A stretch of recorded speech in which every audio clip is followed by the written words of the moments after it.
So you write in the book at length for the first time about this big conflict that you had with Larry David over the HBO documentary, which Yeah. again we talked about a little bit last time, but I think you get into more detail here. Um, so you worked on this document. You were working on this documentary with him. You interviewed him, and it turned into this, big two-part thing that was going to be on HBO. And basically, at the very last minute before it was supposed to premiere, it got killed. It was very confusing and mysterious for everyone who was sort of waiting to see it. Um, After some time has gone by and writing about it in your book, what do you feel like is the real reason why he decided that this thing just couldn't come out? What did he not like about it? Well, as I talk about in the book, Larry could like get something in his head and not be able to let it go. And even if he says he's letting it go, I knew him well enough at that point to know he's not letting it go. And I have to do what I can to assuage him. So he didn't like the way he looked, first of all. He thought because he wasn't wearing makeup and it was like, natural lighting, I thought he looked great. I didn't think that was an issue at all. Yeah, and you And wouldn't think and of I him as someone who would care about something like that. Right. Well, again, we all have our vanity and our ego. We have to admit that about ourselves to some degree. We make our choices, and he at this point had been doing the show for a while. He always had like the clothes that he wanted. His hair was the way he wanted, even though people might not think of it. And he was in makeup and stuff. And here it was really just him sitting on a couch and talking, as I would talk to him if we went out to lunch or something. So that was the first thing. He wasn't really that happy with the way that he looked because he looked like himself, which I thought he looked great, and I didn't think was a problem. I think the other main problem was at that point he had gotten used to being funny. He was thought of as a funny person, and here in the documentary he was just Larry, and he cried. We talked about death and spirituality. We talked about his family. And so there was a kind of an intimacy to the documentary because of our long friendship that I thought was, again, revelatory and that the audience would really love to see this side of him. And that slowly, at first, he was like, "This is the best interview I ever did. I love this." He showed it to his kids. His kids loved it. But there was something about him not being funny, not having witty answers, thinking about answers, thinking about these deeper questions and themes in his life that started to trouble him almost from the very beginning. And I sensed it, but I thought, well, maybe he'll get over it. And I would show him the cuts, and I would even take his notes, and in the hopes that we would get to the broadcast in one piece. And we almost made it, but we got to that last day. That it was really, I believe, the day before the show was I supposed to know, it's premiere. crazy.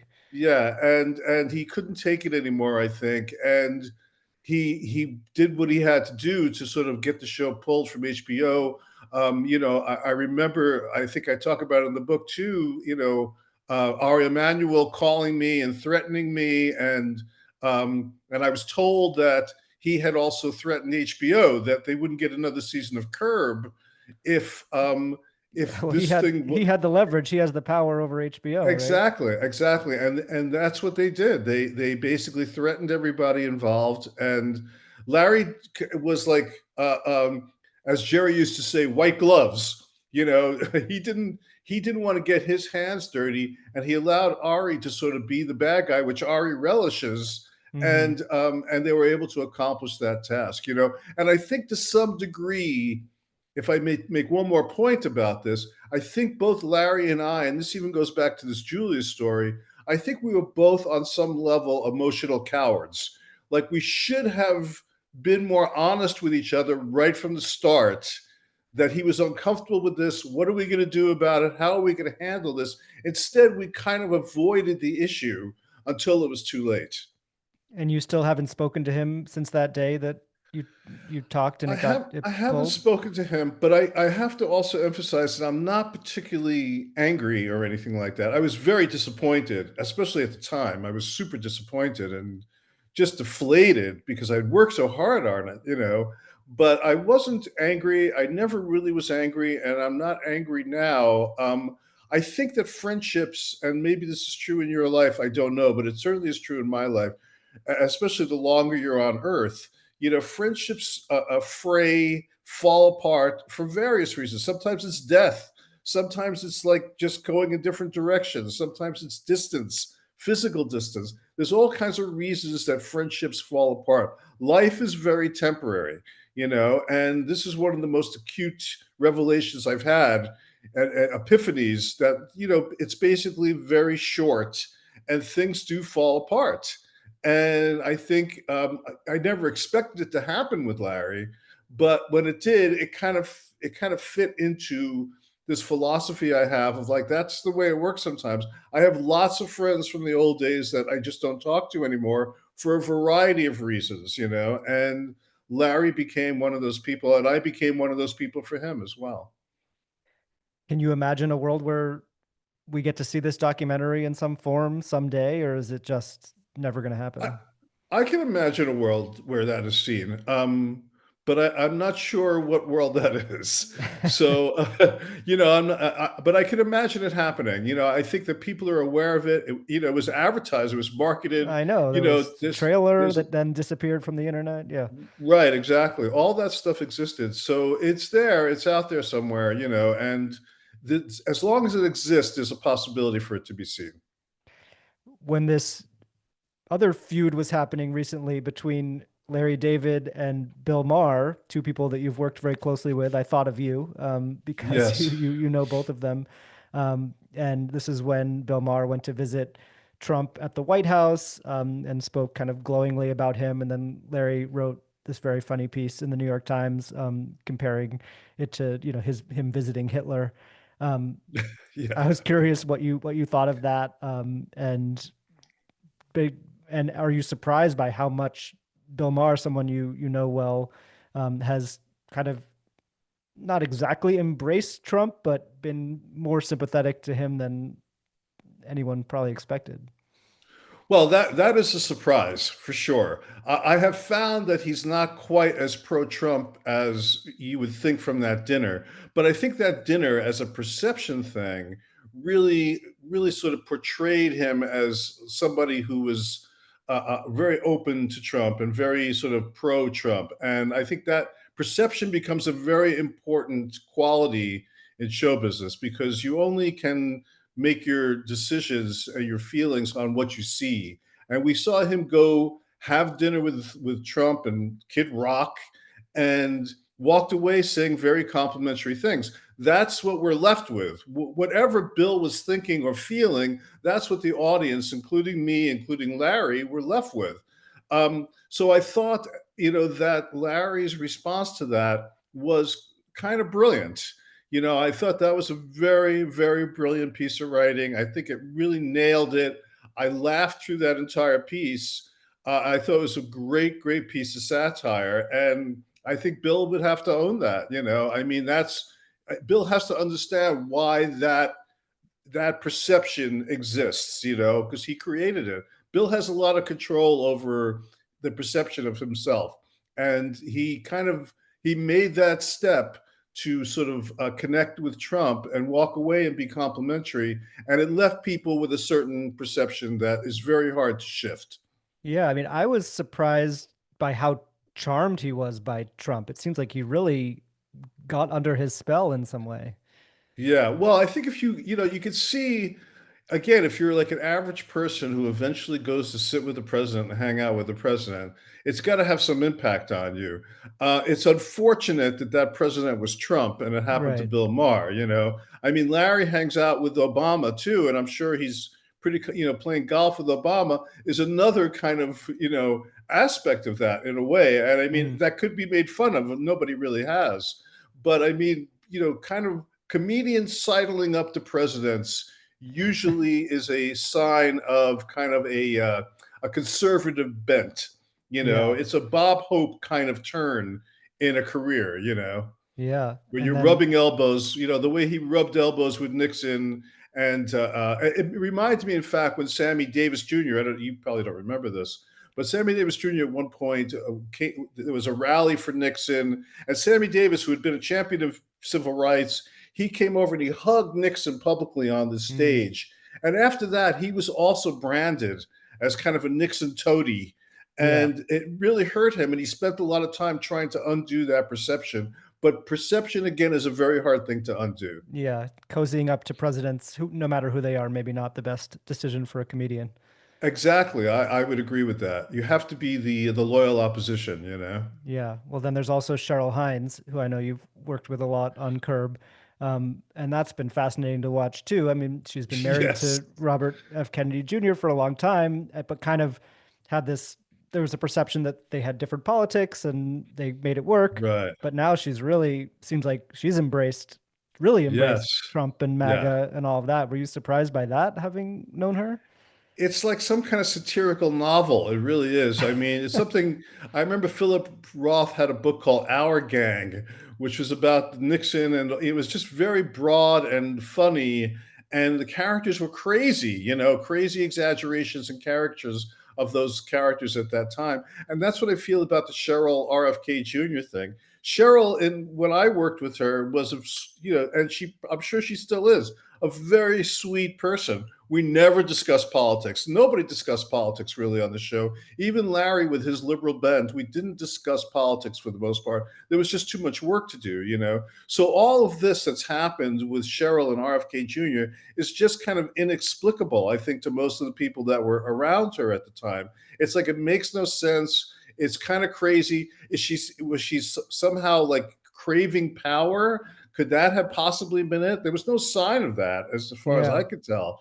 So to me, it is something that I can't really explain. It's hard for me to even believe she loves him, I but or know. that he loves her. If you see pictures of them together, you could almost feel like they're sort of there as a professional couple. But I Hmm. don't want to assume that. Maybe they really are great with each other, and they are willing to forgive each other's sins Yeah. and see a future together. It's hard for me to come up with a adequate explanation. Yeah, I feel like she could have gotten out when there was the, he had the sex scandal with the reporter and all that, and Yes, yes. but she kind of doubled down and Right. really It was a stuck it very out. Melania kind of moment in a way Yeah, that she decided to stick with it, you know. it's crazy.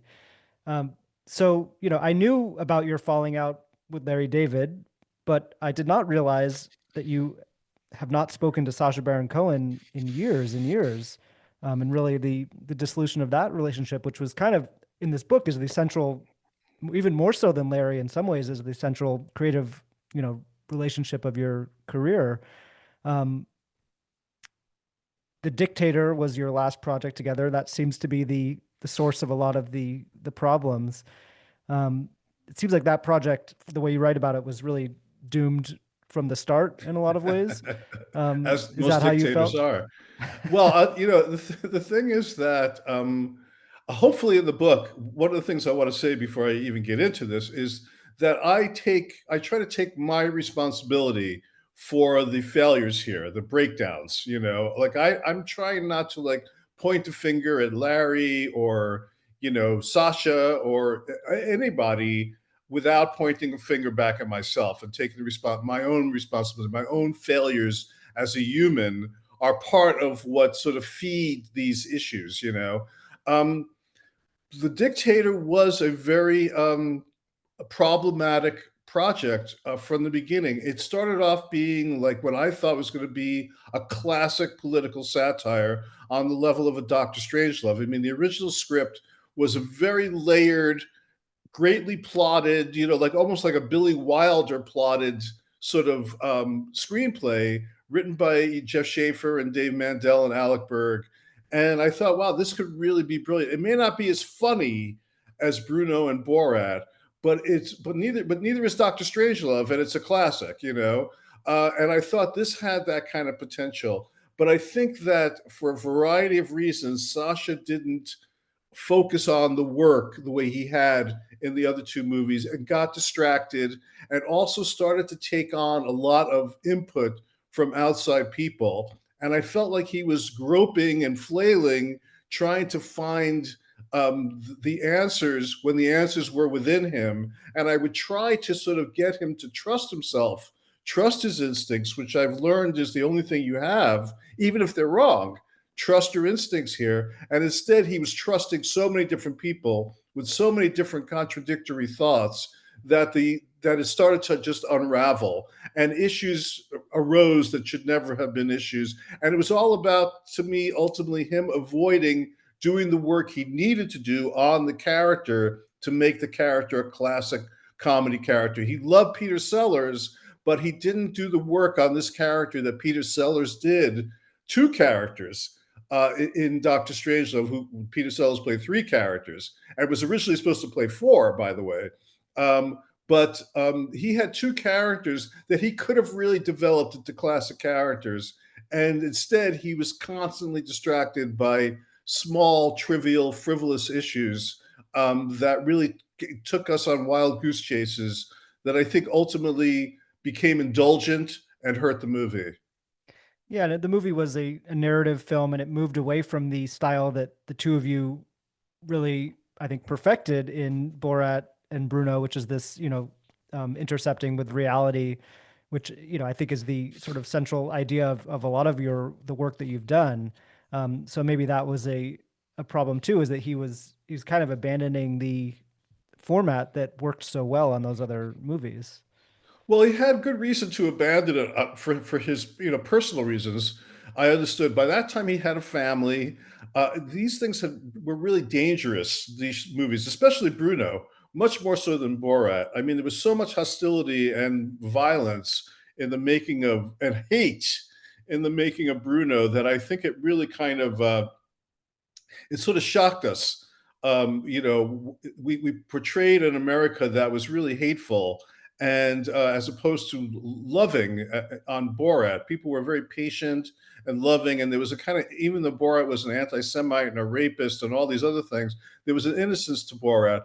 But the fact that Bruno was gay led to intense hostility right from the get-go, and very, very hard to avoid. And I think that he was tired of kind of putting himself out there. I think he was tired and scared, like what was going to happen next. And could he also get away with it anymore? There was a lot of energy that had to be put into those movies. We did like 18-hour days, 6, 7 days a week sometimes, and it was a lot of energy for him. And he was a comic genius. He really was.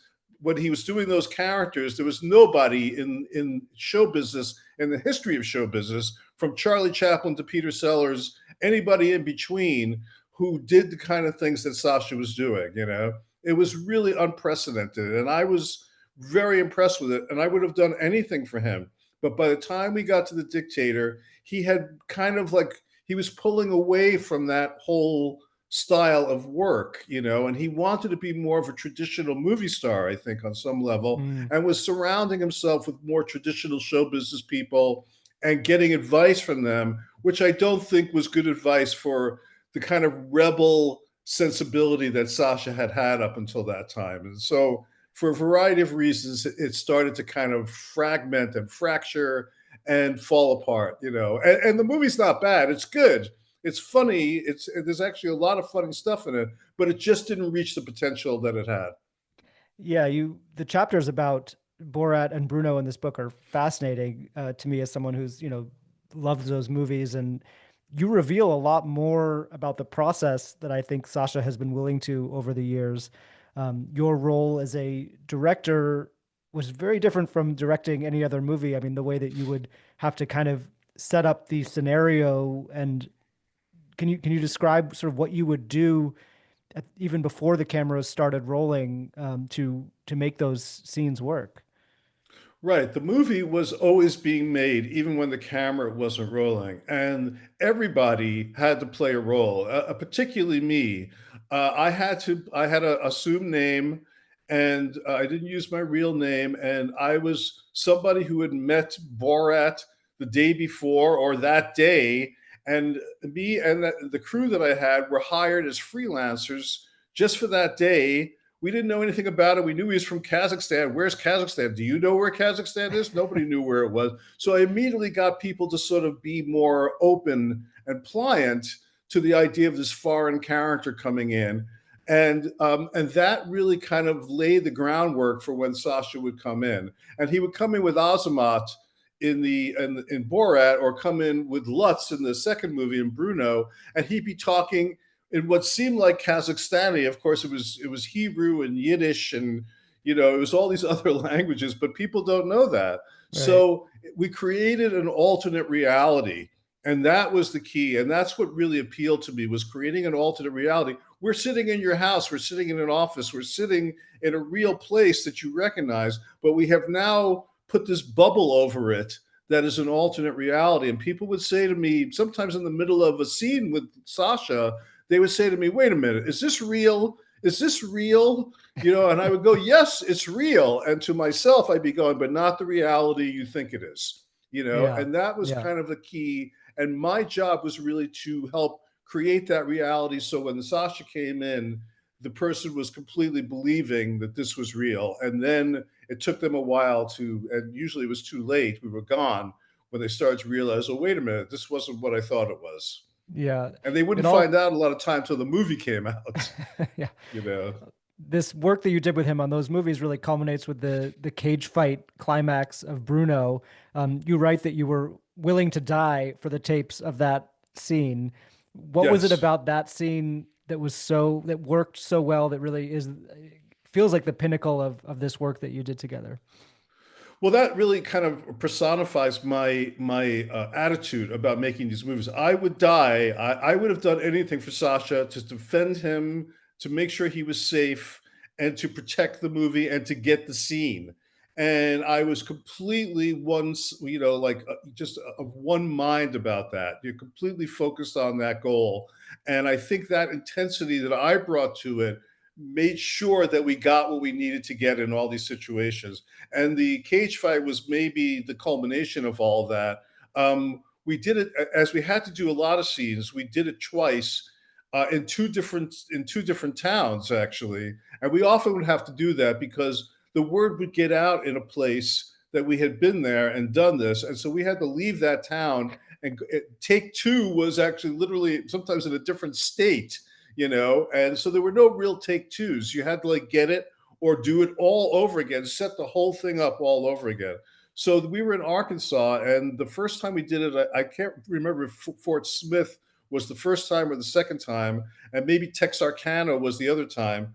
And the first time we did it, we would often learn things from doing it the first time. Like, for instance, in the cage fight, we learned that without adequate security, people were going to get angry enough because they were drunk and they were hostile to the characters once they started kissing each other, that people would come jumping into the ring and want to beat the crap out of the characters, and we had to protect them. And so Sasha insisted for the second scene that we build a tunnel underneath the ring, so that if things got out of control, he could jump into that tunnel and crawl out to a waiting van and drive away. And so that's what happened the second time. We thought we had taken care of all the security. We had tied the chairs together because people were throwing chairs the first time. Right. So we tied the chairs together. We made the tunnel. We had all these things ready to go. Somebody had jumped into the ring in the first version of the scene, and we were able to save them, but it was a close call. And in the second scene, everything went as planned. People were throwing things, people were angry, but eventually people got so angry that they took out knives or whatever they had, and they cut the binding between the chairs, and they started throwing the chairs also. And it got out of control, and people were ready to lynch them, literally lynch them. And of course, they're rolling around on the floor of the ring, kissing and making out. And it's just driving people absolutely insane. And finally, Sasha jumped into the hole and ran away.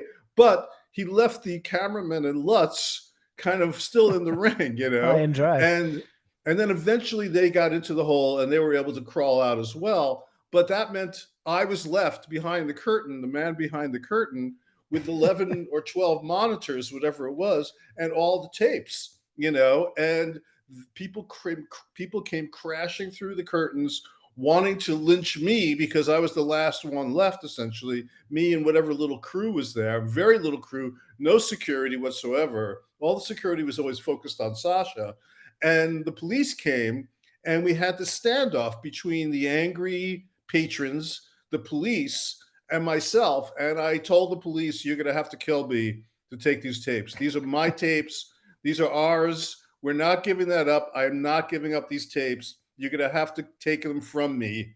And I often had to do this, just use this kind of my Brooklyn wiles to back people up, and to bluster myself through these things. And it usually worked, I've found. It's just all kinds of lessons in psychology that you learn when you do these movies. And that was one of them. I scared them enough that they backed off, and I was able to eventually get in the van with the tapes, and we drove away. And a lot of those situations, we had like a slit in the seat of the van, and we would shove the tapes into that slit. So in case we did get stopped, they wouldn't be able to find the tapes. And then we would immediately go to like the local FedEx in the shopping center 20 miles away, and we would send it out back to Los Angeles, Mm. so that there was no way, whatever they were going to do to us, they would never get the tapes. There was talk right after Borat came out of a sequel, or people wanted a sequel, but Sasha and the team really dismissed it. And then, of course, about 15 years after the original film came out, they did make a sequel. You were not brought back to direct that one. Um, what do you think? Nor was What do you I, think? nor was I interested, by the way, in doing No, it. you wouldn't have I done it if he had reached No, out to you, no, because I don't, no, definitely not. Because I felt, first of all, I agreed with him in the first place that a sequel to that, I'm not into sequels all that much. I yeah. mean, very rarely do I. Godfather 2, maybe the Spinal Tap sequel, but I feel like sequels generally are like pale imitations of the original, and it's like that was magic. The first Borat was magic, and I didn't want to touch the legacy of that movie. So even if I was in good standing with Sasha, it would have been something I would not have been excited about. I probably wouldn't have done it, and I didn't feel it had the inspiration behind it that the first movie did. Nor could it surprise. It's so rare that you get a movie, and in a movie theater, you don't even get movies that play in movie theaters anymore, really. But this was one of the last of the movies that really was a movie theater movie for a mass audience to experience, and it was kind of an inspired phenomenon. And to try to recreate that felt cynical to me, and usually does with sequels. The one really surprising moment in the movie, I will say, is that scene with Rudy Giuliani. So I'm Yeah, curious if you were a little jealous of that they pulled that one off. I wasn't jealous, but I did admire it, certainly. And I'm not criticizing anyone who was involved in it. I mean, it's very hard to make these movies, and that was a great scene. And so, yeah, I don't take anything away from anybody. It's not. I'm not being critical of the people that made the movie, but I'm talking about a larger context. Hmm. That movie was the sequel was produced or at least distributed by, I think, produced and distributed by Amazon, which is kind of surprising to think about now. I guess, do you think that they would put out a movie like that now, considering the relationship between Jeff Bezos and Donald Trump? Everything is economics, Yeah, Borat was made by Fox, which was owned by Rupert Murdoch. I sat next yeah. to Rupert Murdoch at the Golden Globes, and he was extremely witty and charming, and we had a good time, actually. So, that is the system. It is Hmm. hard. It would be a different movie, and maybe it would have been a more interesting movie, both of them in some ways, if we had raised the money independently and made Mm. it outside the system, or made it just for social media or something like the things that I saw in Dangerous Comedy, where people just bypass the system. They would shoot it in their house or whatever, and then they just put it on social media, and they didn't have to go through the notes and the filters of the corporate overlord.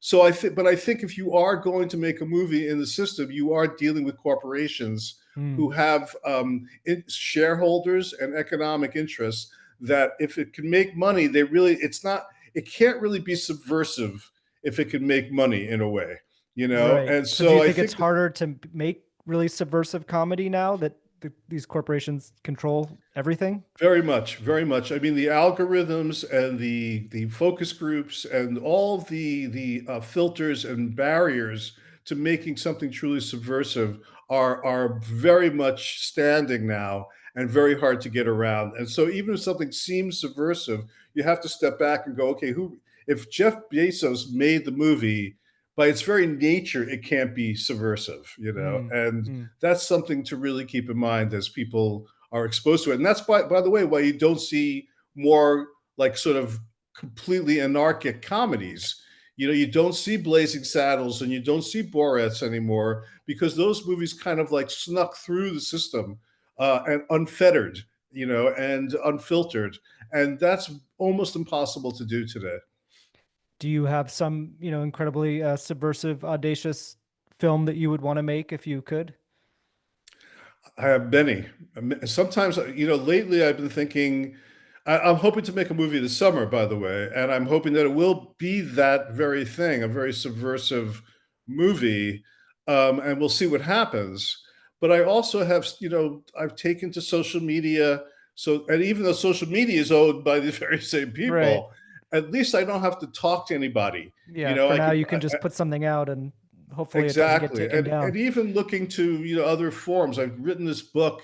It's made me think, well, maybe these screenplays that I have that I can't get produced, maybe I should turn them into books. If anybody's reading books anymore, because books have also become like a corporate controlled thing as well. Mm, It's very hard. yeah. Literature, Well, everything, all Amazon media. again. Yes, all media is kind of controlled by the corporation now. So it is it is very challenging, and I guess it's always been that way. I mean, painting is also like who owns paintings, but Hmm. wealthy people, who traffic in these kind of wealthy paintings. So there's always been corruption inherent in the form, and for an artist, it's just like you try to maintain your integrity and do the best you can.